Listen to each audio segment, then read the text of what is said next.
Hello everyone, welcome to the Hexawords. तो चलिए बात करते हैं स्लाइस मेथड के बारे में।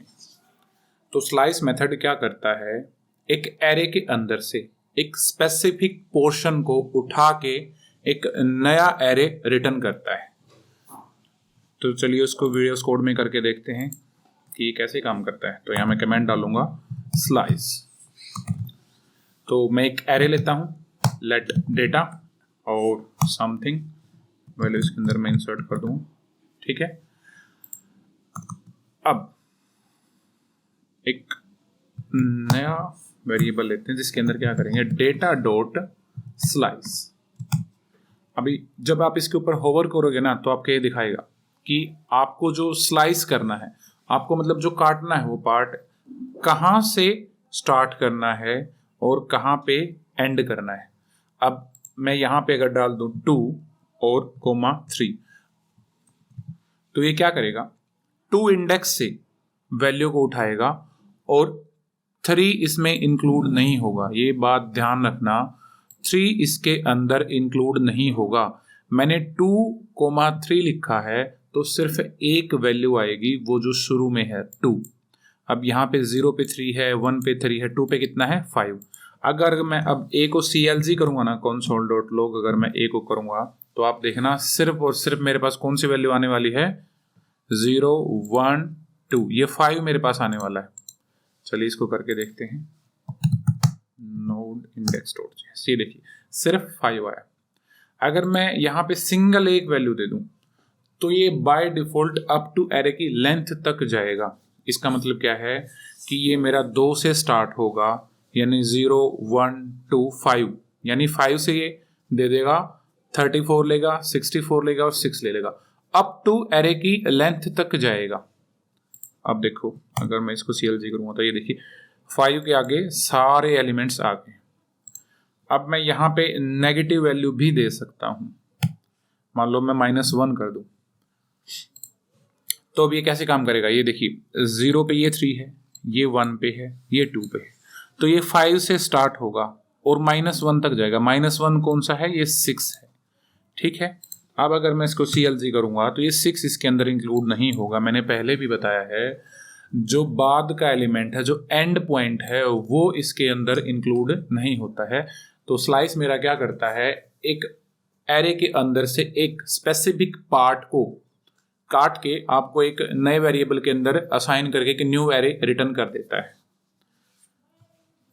ये ओरिजिनल एरे को चेंज नहीं करता है। इसको टेस्ट करने के लिए अगर मैं आपको डेटा को दोबारा कंसोल लो करके दिखाऊं और यहाँ पे अगर मैं CLG करूंगा तो ये देखिए, ये मेरा स्लाइस्ड एरे है और ये मेरा ओरिजिनल एरे है। ओरिजिनल एरे में मेरा कोई भी चेंज नहीं हुआ है। मैं बात करते हैं एक और नए मेथड की, उसका नाम है स्प्लाइस।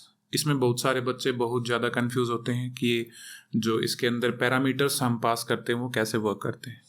तो इस वीडियो में आखिर तक बने रहिए, आपका स्प्लाइस मेथड एकदम बिल्कुल क्लियर हो जाएगा। एक एरे लेते हैं, लेट डेटा, और इसके अंदर रैंडम वैल्यूज में इंसर्ट करता हूं एक बार, ठीक है।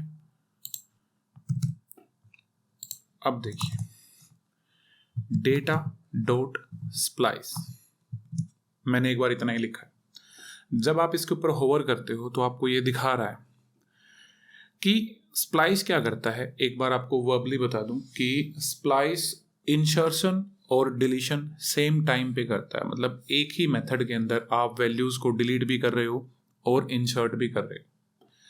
अब देखिए ये पहला पैरामीटर क्या लेता है, वो लेता है स्टार्टिंग पॉइंट, कि आपको जो भी डिलीट करना है या इंसर्ट करना है वो कहाँ से करना है।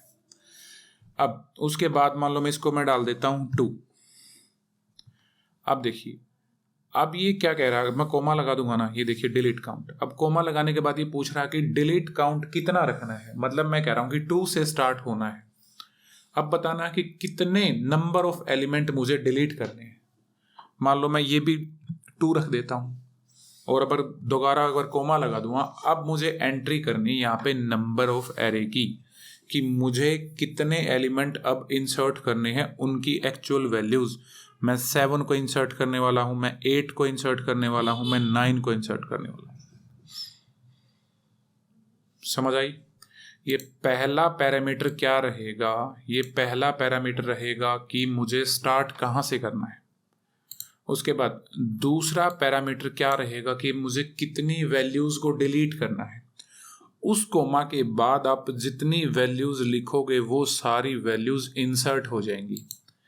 अब अगर मैं CLG करूं और डेटा को, तो देखो नोड index.js करता हूं, नोड index.js, ये देखिए ये 0 पे है और 88 मेरा कितने पे है, 1 पे है। अब मेरा जो गेम शुरू होने वाला है वो कहाँ से शुरू होगा, 2 इंडेक्स से, मतलब ये 5 है ये। अब मैं कह रहा हूँ कि 2 वैल्यूज को डिलीट भी कर दो, 2 से शुरू हो गया है और 2 वैल्यूज को डिलीट भी कर दो, तो 5 और 6 मेरा क्या हो जाएगा, डिलीट हो जाएगा। ये 5 और 6 मेरा डिलीट हो जाएगा।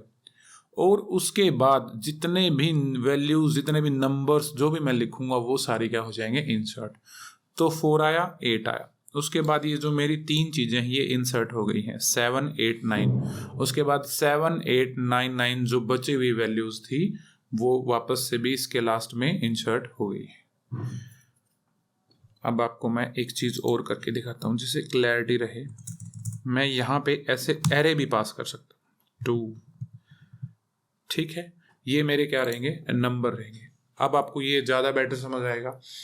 अब देखिए ये पहला जो पैरामीटर है वो क्या है, मेरा स्टार्टिंग पॉइंट। मैं दोबारा बता रहा हूँ, पहला जो मेरा पैरामीटर होगा वो होगा मेरा स्टार्टिंग पॉइंट, मतलब मुझे कहाँ से शुरू करना। मैं इसको चेंज भी कर सकता हूँ, मैं इसको 4 भी कर सकता हूँ, ठीक है। मैं 4 से शुरू करने वाला हूँ, कितने एलिमेंट डिलीट करने वाला हूँ। सेकंड पैरामीटर क्या रहेगा, कितने एलिमेंट डिलीट करने वाला हूँ। मैं इसको मान लो 1 कर दूँ, 4 से शुरू करूंगा और एक एलिमेंट को डिलीट करूंगा। उसके बाद इंसर्ट क्या करना है वो। अब अगर मैं डेटा को कंसोल लॉग कर दूंगा तो ये देखिए 4, ये मेरा 4 इंडेक्स से शुरू होगा, तो 0 1 2 3 यानी कि 7 से शुरू होगा। कितने डिलीट करने हैं, 1, यानी कि मेरा 7 डिलीट हो जाएगा। तो 4 88 5 6 एज इट इज आ जाएगा, ये एज इट इज आ गया है। और अब जो मेरी एरे थी 3 4 5 ये क्या हो जाएगी, इंसर्ट हो जाएगी एज इट इज, ये देखिए। और उसके बाद जो लास्ट के एलिमेंट थे वो आ जाएंगे 8 9 9। तो स्प्लाइस क्या करता है, स्प्लाइस डिलीट भी करता है और वैल्यूज को इंसर्ट भी करता है एक सिंगल मेथड के अंदर ही। अब अगर इनको मैं तोड़ के लिख दूं ना, डिस्ट्रक्चर करके ऐसे, तो ये देखिए दोबारा से अगर मैं CLG करूंगा तो ये वैल्यूज सेम आ जाएंगी। अब ये एरे नहीं रहेगा, ठीक है। हम एक और तरीका यूज कर सकते थे, वो क्या, मैं अगर ऐसे एरे रख दूं और इसको ब्लैंक छोड़ दूं, तो ये देखिए ये ब्लैंक एरे को भी इंसर्ट कर देता है। Thank you.